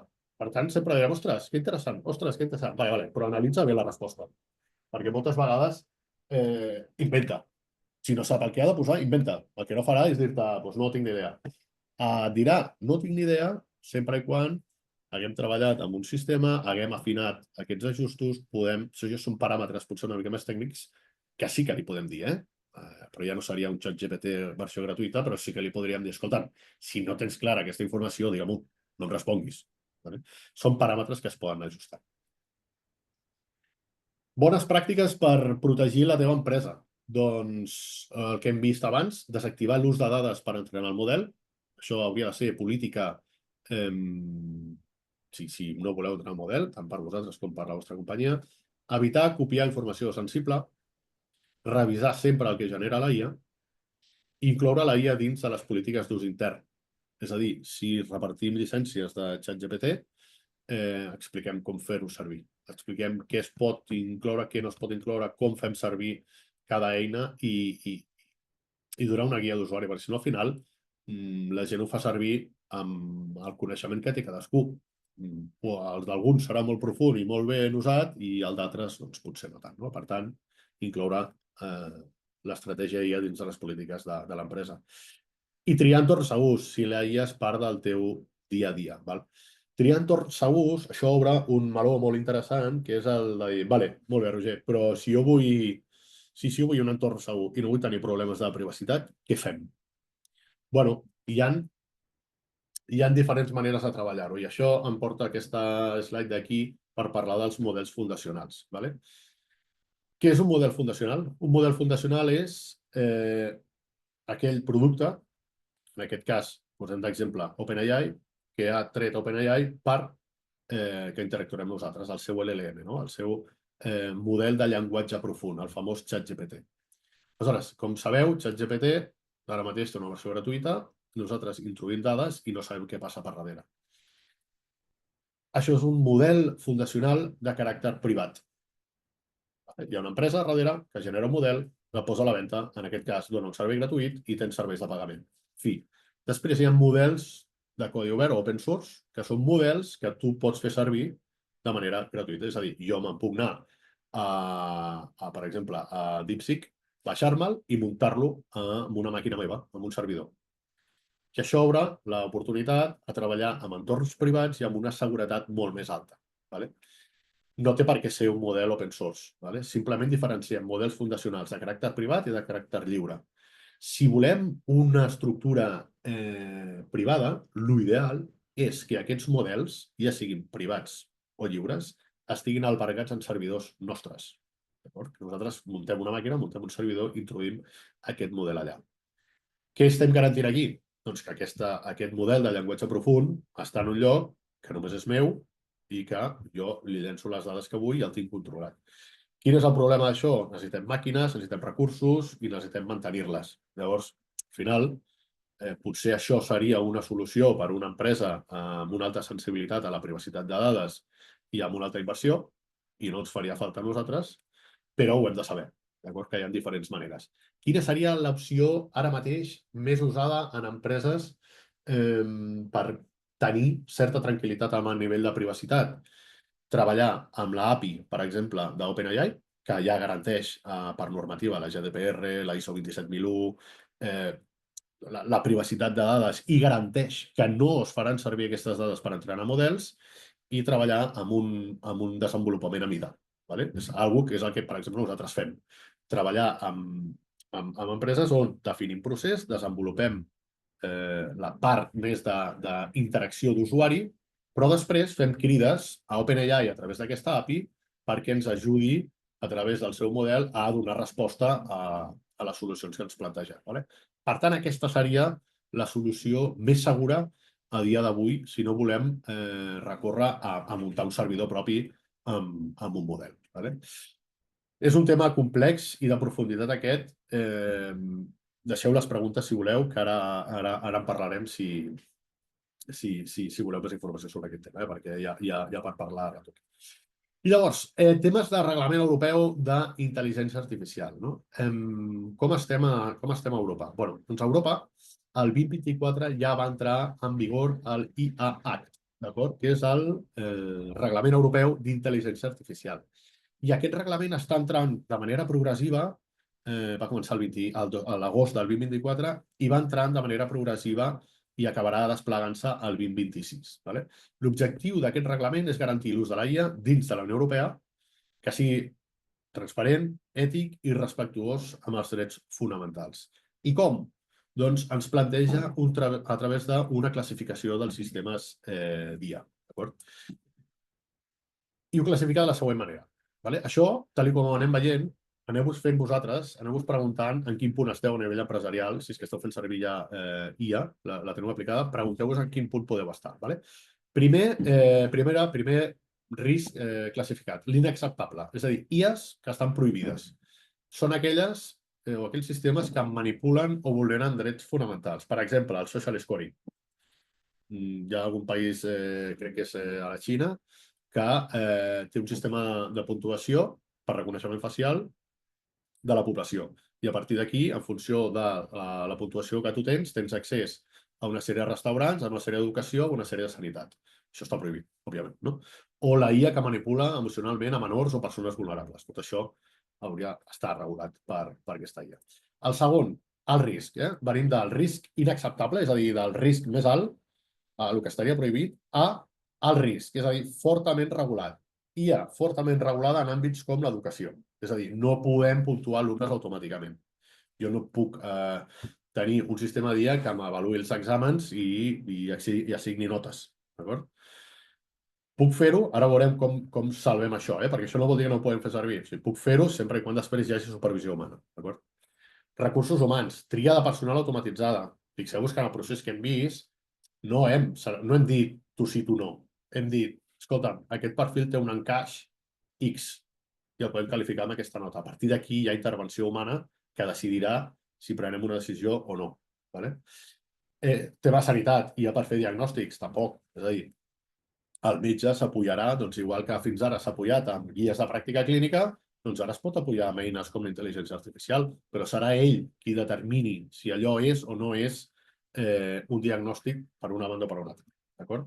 O la justícia i forces de seguretat. No podem deixar en mans que la IA dictamini una sentència contra una persona. No? Per tant, les obligacions que hi ha aquí són registre, transparència, documentació tècnica i supervisió humana. És a dir, si tenim algun sistema d'aquest tipus, el que se'ns demana és que hi hagi un registre, és que puguem accedir a les consultes i peticions que hem fet, és que hi hagi una documentació tècnica de com funciona aquest procés i que em diguis que realment aquest procés acaba validat per una persona. Per tant, un sistema, insisteixo, podríem treballar amb sistemes amb sistemes d'IA en aquestes verticals sempre i quan complim amb aquestes obligacions. D'acord? Risc limitat, que aquí és, jo crec, on estem tots ara mateix. Sistemes com chatbots, IA que genera continguts, textos, imatges o assistents interns tipus el GPT. Què és el que hem de fer aquí? Informar sempre a l'usuari. I torno amb el cas de selecció de personal. Si a la nostra empresa estem fent servir l'automatització de la selecció de personal i fent servir la IA per obtenir informació del candidat, ho hem d'avisar en el procés. Quan el candidat aplica, se li envia una notificació. De la mateixa manera que estem avisant de la GDPR, hem d'avisar també que aquest procés intervendrà una intel·ligència artificial que ens ajuda a prendre decisions. Però ho hem d'avisar, hem d'informar aquest procés. Per tant, important aquest punt també. I risc mínim o nul, IA que no afecta drets fonamentals, com per exemple, no estic prenent cap decisió legal o personal cap a tu o als teus clients, no processo de sensibles i no té impacte directe. O sigui, el dia a dia del nostre xat GPT a nivell personal, per exemple, podria ser així. Hi ha una direcció, una URL que us facilitarem després pel xat perquè pugueu consultar la IA si us interessa, perquè ja està molt ben muntada la web perquè pugueu veure en quin punt esteu. Inclús hi ha un formulari que permet fer un anàlisi d'en quin punt està aquest procés o no, que pugueu tenir ara mateix funcionant a la vostra companyia i determinar en quin risc, classificar si està en un risc inacceptable o mínim. D'acord? Per tant, per a un freelance, un administrador, una PIME, què vol dir tot això? Doncs que la majoria d'usos que es fan servir avui, el que dèiem, són risc limitat o mínim. Escriure mails amb ChatGPT, crear contingut per xarxes, automatitzar tasques internes. No cal registre ni autoritzacions, només informar si el contingut ha estat generat per una IA. Això sí que ho hem d'anar incorporant en el nostre dia a dia, és a dir, informar a la gent de què és el que hem fet amb IA o en quin procés intervé la IA, si afecta a un tercer o a algú altre. I quan no s'incompleix la normativa? Doncs quan la IA és una ajuda, no una decisora. No una decisora. Per exemple, ChatGPT pot ajudar a fer una preclassificació, però la decisió final la pren una persona. Per tant, estic fent servir la IA per contractar algú? Sí, però ho decideix ella? No. És una persona que ho valida. Hi ha transparència, ho estem comunicant a la web, al formulari, per correu, que quedi per escrit, òbviament, que estem fent servir la IA a la nostra política de privacitat de dades en el procés de selecció. Que hi ha criteris objectius, o sigui, hi ha una classificació sobre dades rellevants, no discriminatòries i basades en mèrits. Que hi ha una capacitat de revisió. Si algú està descartat, escolta'm, aquesta persona pot aixecar la mà, pot demanar una revisió al decisor i accedir als motius. O sigui, transparència sempre en aquest sentit. I que l'eina està documentada. Això és una que nosaltres a nivell d'auditoria, quan fem auditories, veiem que és una que costa tenir els processos documentats, però és un bon moment, a través de la IA, començar a documentar aquests processos per explicar com funciona, com l'analitza, com puntua o prioritza. D'acord? Taula resum que tindreu de la classificació de la IA segons l'IAH, d'acord? Nivell de risc que hem vist inacceptable, per tant, sistemes que suposen una amenaça clara als drets fonamentals i estan prohibits dintre de la Unió Europea. Vale? Exemples, puntuació social, IA que manipula emocionalment, reconeixement facial massiu en espais públics, tot això està prohibit a Europa. El risc afecta en àmbits sensibles com l'ocupació, educació, sanitat, justícia o seguretat. Vale? Obligacions legal, ho acabem de veure. Registre oficial, supervisió humana, documentació, traçabilitat i informació als usuaris. D'acord? Exemples concrets, la selecció de personal, diagnòstic mèdic, avaluació d'estudiants, etc. El risc limitat, interactuen amb persones però no decideixen sobre drets, cal informar que es tracta d'una IA, famós chatbot, generador de textos, recomanadors de productes, i un risc mínim o nul, val? El risc més general o el que podem fer servir nosaltres en el dia a dia personal. D'acord? Molt bé. Irem al bloc 7, anem a fer la part també d'aquesta targeta d'acció 30, 60, 90, que és la manera que nosaltres també fem servir des de Solvers per activar i posar en marxa plans d'acció. Vale? L'objectiu d'aquest bloc és aterrar el coneixement i fer un pla simple d'implementació. Fomentar un compromís i donar una eina visual i pràctica per orientar l'acció progressiva, que és aquesta targeta d'acció. No té més que aplicar el que hem vist. Avui hem vist idees, hem vist eines i exemples, però la diferència no la farà el que heu après, sinó el que decidiu aplicar. Us proposem aquí un petit pla personal perquè d'aquí 30, 60 i 90 dies podeu mirar enrere i veure el vostre progrés. D'acord? Aquestes píndoles formatives són molt interessants, però si no fem res accionable, es quedarà amb una píndola interessant i ja està. Què és una targeta 30, 60, 90? És un pla personal d'acció dividit en 3 fases. Vale? Permet aplicar allò que hem après de forma progressiva, realista i amb sentit. Per tant, més 1, o els primers 30 dies, comencem petit, fem una prova, provem una eina, un flux, un GPT, algo que ens ajudi a estalviar temps o millorar el procés.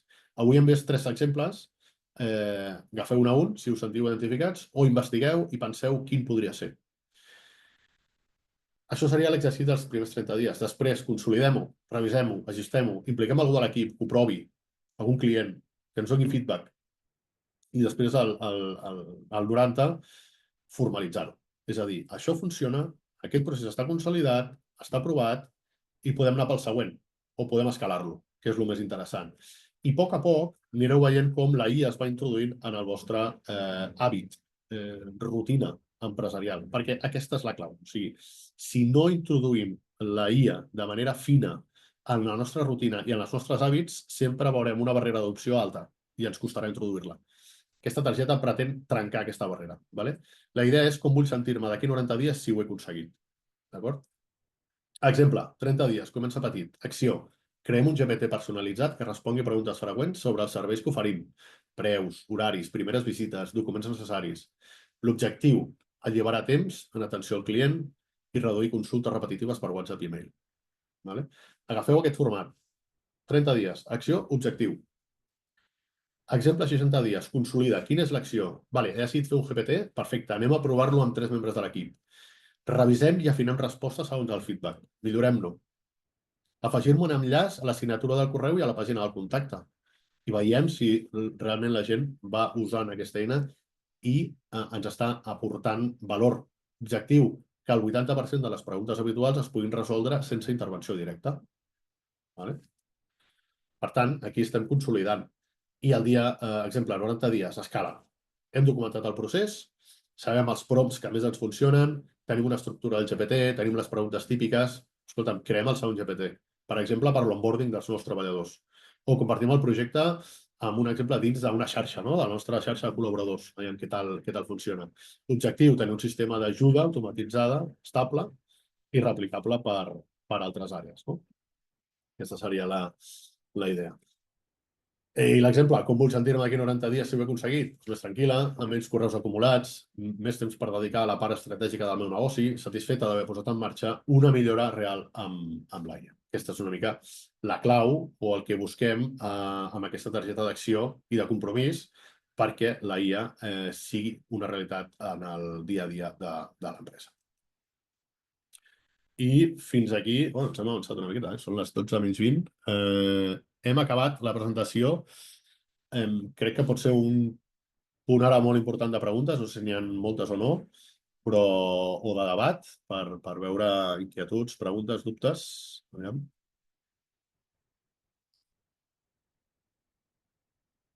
Anem a veure el xat.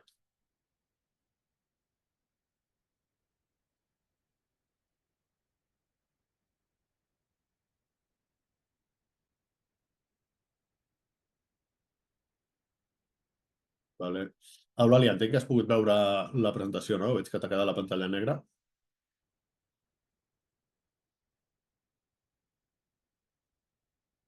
Sí.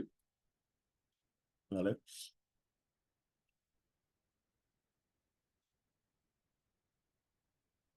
Vale, aquí tenemos el FED, que de igual manera todas las IAs son gratuitas, pero solo hacen dos cosas. No te piden que pagues porque has acabado tu quota gratis. Però sí, la majoria d'eines tenen això. Vale, BMAT. Què tal, BMAT? Què t'ha semblat l'anàlisi que hem fet?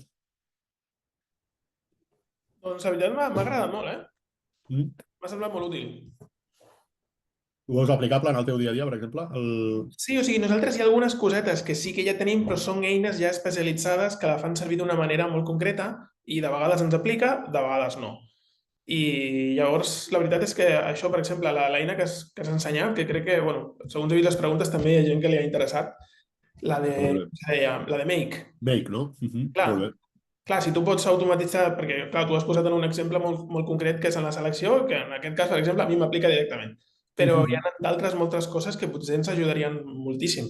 Perquè nosaltres ara estem mirant d'ajudar com a la gent nova que incorporem a tenir com una documentació i tal, doncs, que potser podríem generar un petit xat i posar la documentació així a una d'allò i veure com...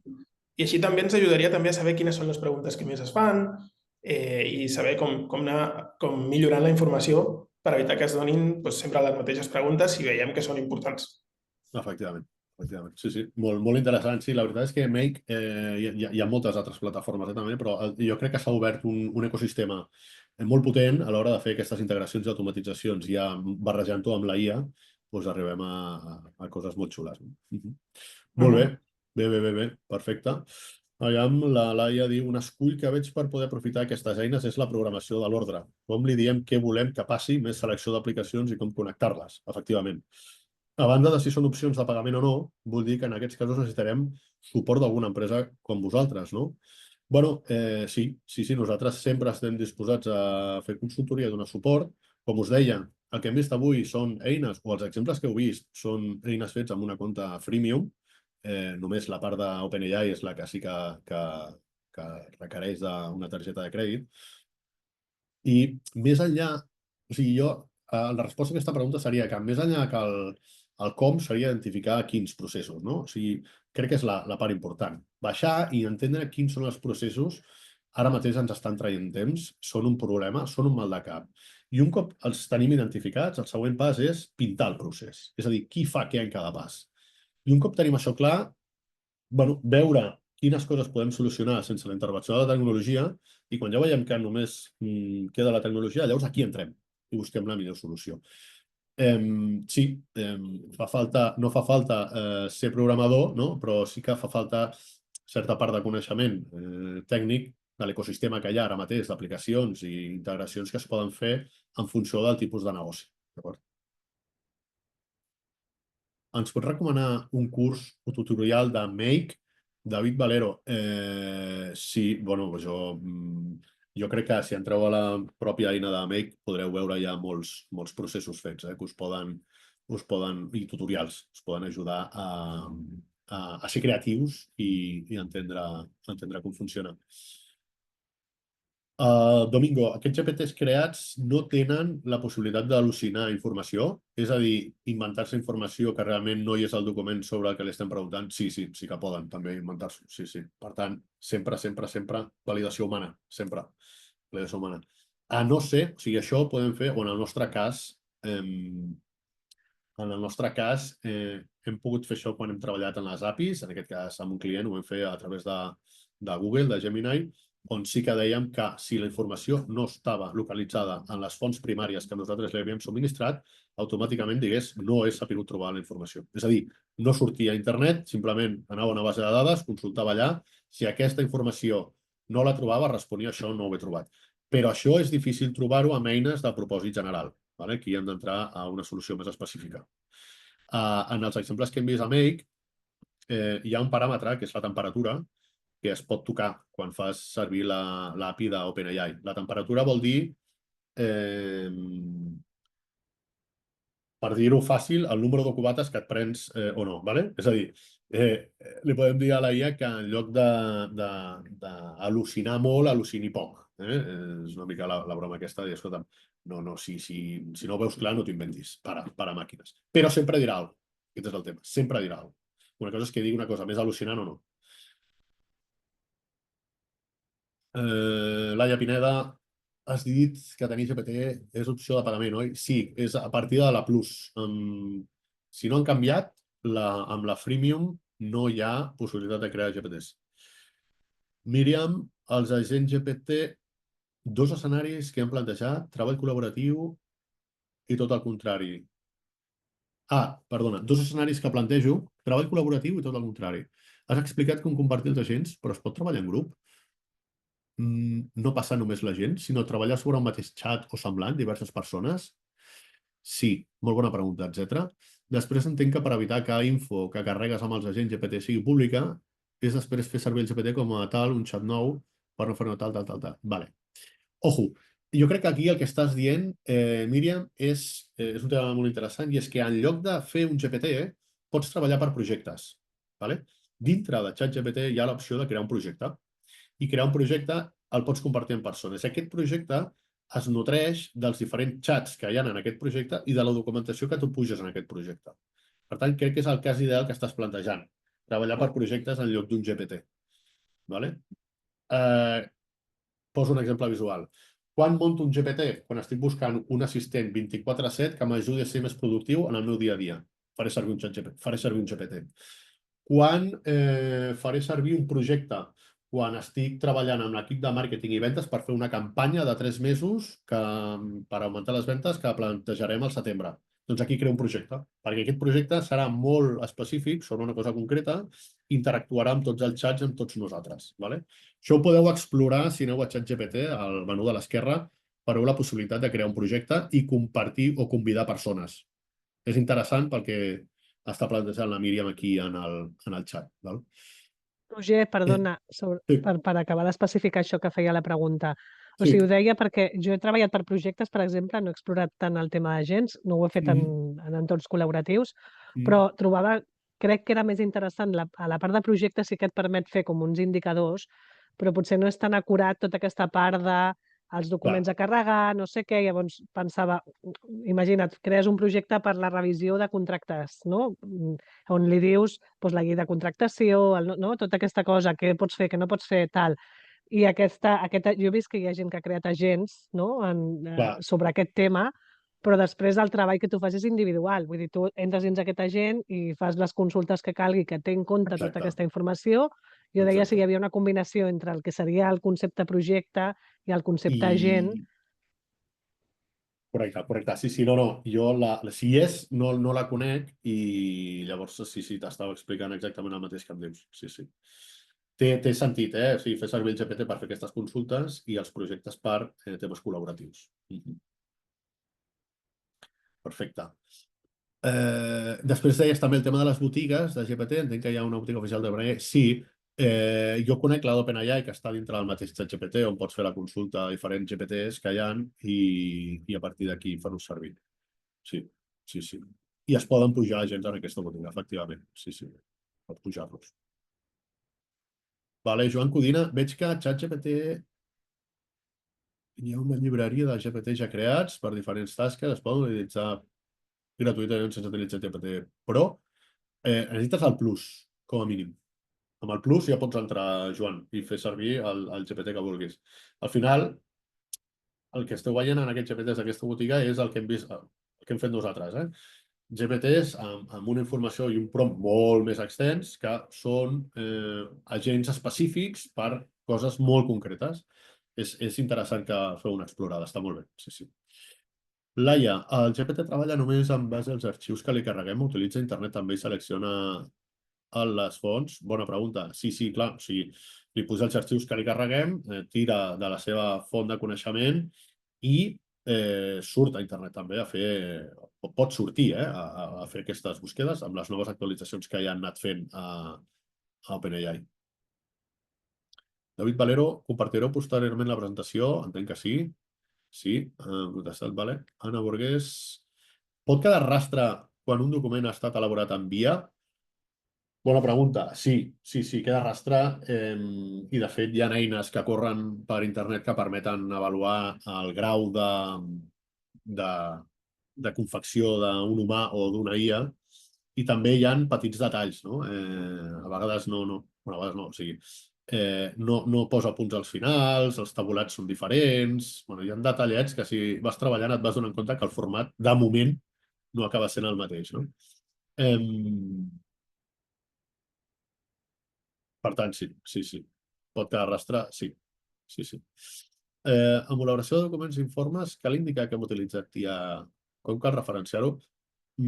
Cal indicar-ho. Tècnicament, com referenciar-ho, jo no sabria dir-t'ho, ho hauríem de buscar, d'acord? Però sí que és important dir en l'elaboració de documents i informes que s'ha utilitzat la IA, d'acord? Igual que amb imatges, igual que quan posem una imatge, una cita d'un text en un document, fem la referència d'on l'hem tret, és important posar-ho també si ve aquest contingut generat per IA, efectivament. Vale, compartirem el document. El tema del vídeo, això, Ariadna, ja ho anireu informant amb vosaltres i crec que ho tenim tot de moment. No sé si hi ha alguna pregunta més.